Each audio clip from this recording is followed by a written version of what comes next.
So, I put up a video about a week ago talking about some life updates. One of them was that I had made my first donation to PBS, to public television here in the United States. And I mentioned that it would not be my last. Um,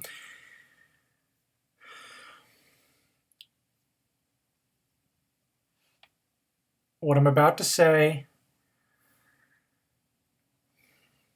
may sound alarmist. Please understand that I'm not trying to take sides here. And whether or not this will actually happen, I do not know. Okay, so I just want to throw that out there. But supposedly, our current president is considering abolishing funding for the National Endowment of the Humanities and the National Endowment of the Arts.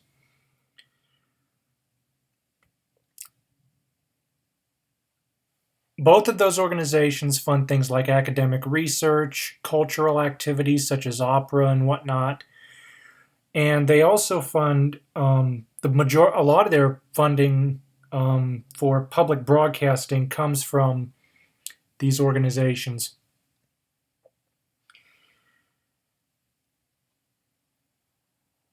In this video, I'm going to basically talk about the reasons why I feel that funding for public broadcasting is necessary. So the need to fund PBS and NPR is quality educational programming. Now, a lot of people are going to argue that PBS is a relic of the past, and that there are great children's programs, and Discovery and National Geographic and whatnot are, catering more to older audiences. Well, the other thing to understand about PBS and NPR is that they are free of corporate influence. Now, that doesn't mean that companies don't donate to them. It's just that those that do are usually not-for-profit, and they feel they have a responsibility to support the greater good as opposed to their own profits. Now,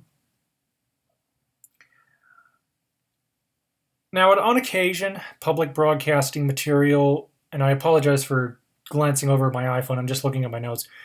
On occasion, public broadcasting shows such as The Magic School Bus in my time, and now the more recent adaptations of Sesame Street, have gone off of PBS and on to HBO, and are available. And Sesame Street is available through a streaming model.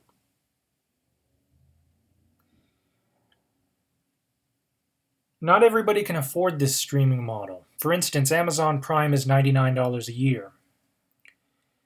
And for a lot of people, $99 a year is a significant amount. And while we live in a streaming world, like I said, not everybody can afford it. I've got a school in my area that has an 80% free and reduced lunch rate, and most of their students are in poverty.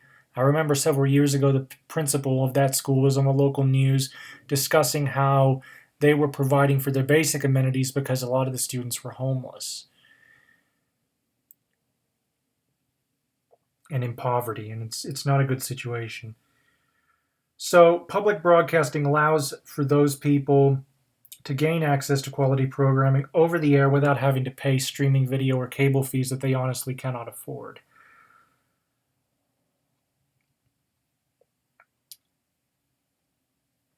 The other reason I feel that we need to fund public broadcasting has to do with we need people to believe in these things: science, scholarly educational efforts, change, advancement overall, if we are to survive. Now, what's interesting to me is that there are people on both sides of the aisle who honestly really enjoy public programming. So for our current president to want to defund it. Now, the key word is want. I don't know if this is going to go through. In fact, I suspect that there's going to be a major backlash. I'm hoping anyway.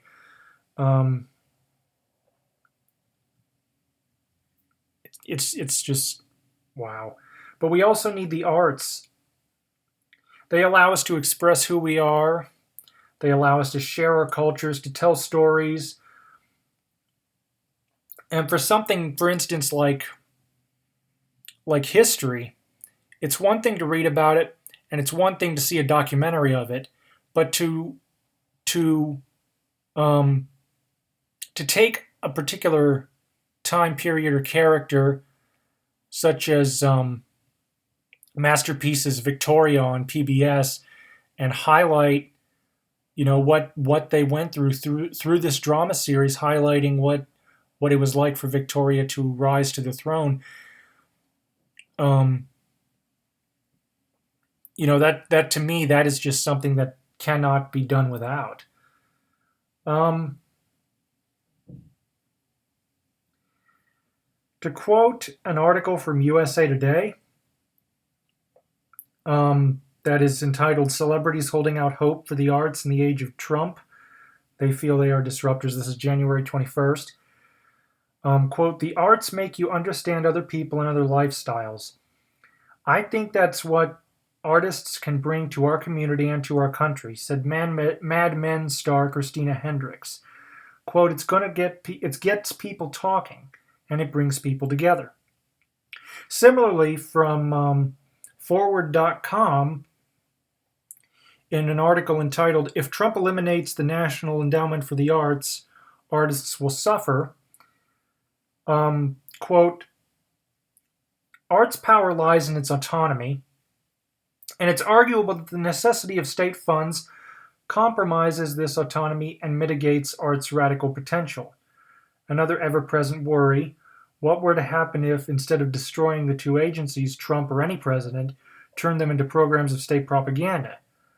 But, thus far, the NEH and NEA have been forces for public and artistic good. Hence why I feel that such agencies need to remain a not-for-profit. And in a time that is increasingly anti-intellectual, anti-knowledge, anti-art, and anti-science, we need the NEH and NEA now more than ever, and I could not agree more. It just baffles me that so many people are willing to accept these quote-unquote alternative facts. It's just boggles the mind.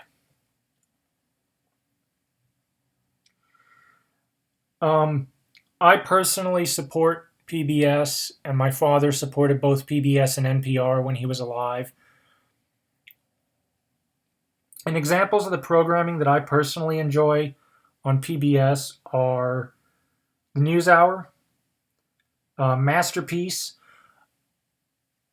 Downton Abbey is actually available to stream on Amazon Prime, which I think is pretty cool because I wasn't able to get into it at the time that it aired. And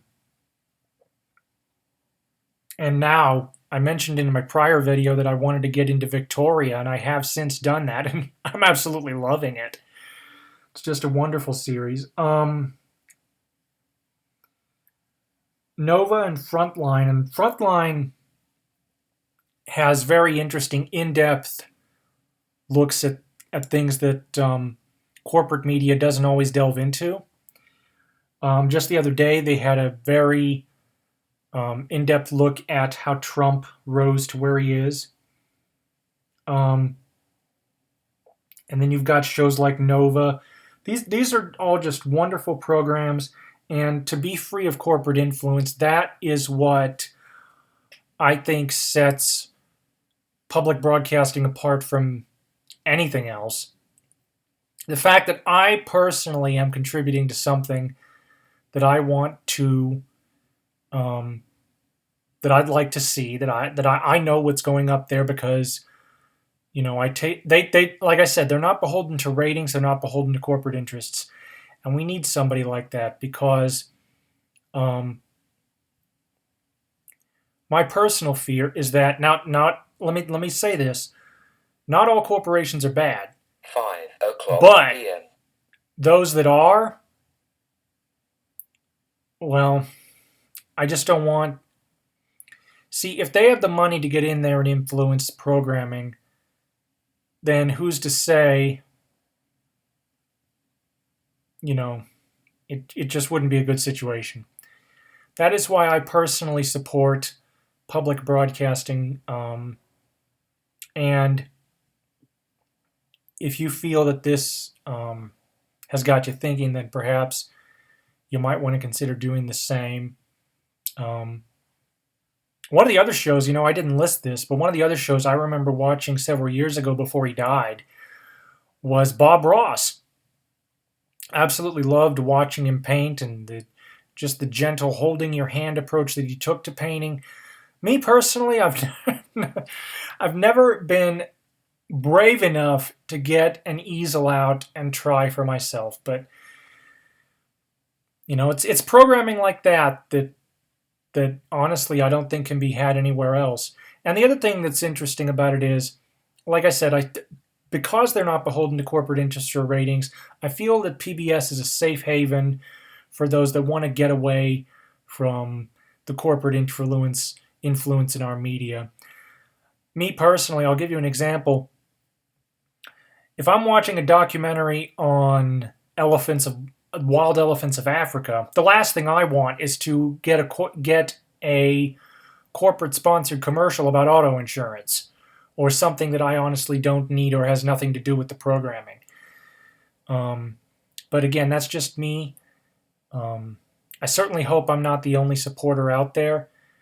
I'm sure I'm not, but I'm saying, like, as far as my subscriber base and whatnot. But feel free to let me know your thoughts.